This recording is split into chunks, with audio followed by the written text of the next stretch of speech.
Okay, y'all, I'm going to share with you a autumnal story that is probably the scariest thing that ever happened to me in autumn. I was about 9 or 10, and my friend wanted to go visit her cousins in the countryside. They had a farm, and I said, yeah, that'd be fun. It was like a 3 or 4 day weekend. So I went with the family, and we got to the farm, and I got out of the car, and I looked across the dirt road and the farm across from them. There was a man plowing his crop with oxen and an old-fashioned plow. I had never seen such a thing. I thought, are they Quakers? What's their deal? That's really weird, but it's kind of cool. So I'm watching and watching, and then, the cousins come out, and we start playing. We go play in the tree fort. We skip rocks on the pond. We're having fun. About 4:15 or so, they go, oh, it's time for supper, and I'm thinking it's kind of early. But we have, good old country meal. When we're done, they say, well, we go to Bible study at night. And so, since I wasn't of their faith, they said, well, you can stay if you want. So I stayed at home. Grandparents were there. The grandparents were watching TV, and I was an outdoorsy, athletic tomboy. So I went outside, and it was twilight. And I looked at the farm across from them, and there in the cornfield, I could see something kind of protruding. And I wanted to know if it was a building or like what it was. So I went through the cornfield, and I'm poking around, and I find this clearing. The clearing's a big circle, maybe 15 or 20 feet wide. There's about 7 wooden crosses in a circle around this clearing, and these wooden crosses each have a scarecrow on them. And scarecrows are dressed, like typical scarecrows, flannel shirts, overalls. One's wearing like a woman's house coat with the button down front. They all have gourds for heads, which was really creepy. And the gourds were, they made like this long nose and like a warty face. And they were dribbling all of their gooey, sticky juices, and it smelled nasty. And I'm thinking, oh, that's, this is really creepy. But what's really creepy is each of these scarecrows has a wig, has hair. This person went to the trouble to make these scarecrows, to dress them on these wooden posts in a circle in a clearing that's made in the middle of a cornfield, and puts wigs on each of them, on top of these sticky, nasty gourds.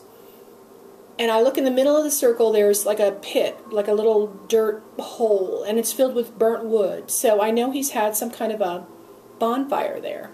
But like, who would make a bonfire in the middle of a circle of scarecrows all facing each other? It was just wrong in every way. So I'm thinking, is it hoodoo? Is it witchery? Like, what is his deal? And I'm just creeped out, but my mind is whirling because I've got these theories going, and I'm a theories gal. I always have been. So I go back to the house before it gets dark, and the next night when everybody takes off down the road and goes to their Bible studies, I decide I'm going to go out there and look at it again. And I find the clearing again, and one of the scarecrows is gone. The post is there, the cross is there, but there's no clothes, no gourd. So somebody's removed one of the scarecrows. And I'm thinking, well, at least he's aware it's there, he maintains it. I don't know. I have no theories at this point. I don't know what his deal is. So I go back to the house before it gets dark, and the last night, all I can think of all day long is, I've got to get out there. I need to know why. And when everybody took off down the road, I'm already crossing the dirt road. I'm already into the cornfield. I'm rushing toward this circle. Now, all the scarecrows are there. There's a new one, and it's got a new gourd. It's got like a long red wig. It's got jeans and a red sweater. But when I'm looking at it, I'm realizing, like, that morning or the night before, I had left my red button-down sweater on the front porch swing, and I couldn't find it. And this is definitely my sweater. It's my size. It looks exactly like it. Has the same big red buttons. And I realized, oh my gosh, he's got my sweater on this scarecrow, and he's got a long red wig on it. So now it's real personal. This guy's got an effigy of me, and I'm thinking, well, what is he going to do? Is he going to burn it? Is he going to stab it? Like, what does he want, And so I'm thinking, I just want to get away from here. So I start backing up, but I'm looking at the other scarecrows, and I'm thinking, are these the family members across the street? Are these people this guy knows? Like, what is he doing with these scarecrows? Do they represent people? Like, what? Why? And I look back at me one last time, my scarecrow, and I know it's me. And there's a scarecrow right next to it. And it wasn't there earlier. It's just huge and dark, and it's got this big belly. It's just solid. I know there's something wrong. That was not there earlier.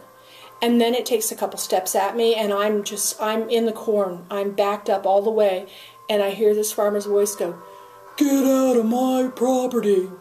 And I just ran. I ran through the corn. I got sliced and diced by all those leaves. I was tripping over ruts. I got confused a few times about how to get back to the road.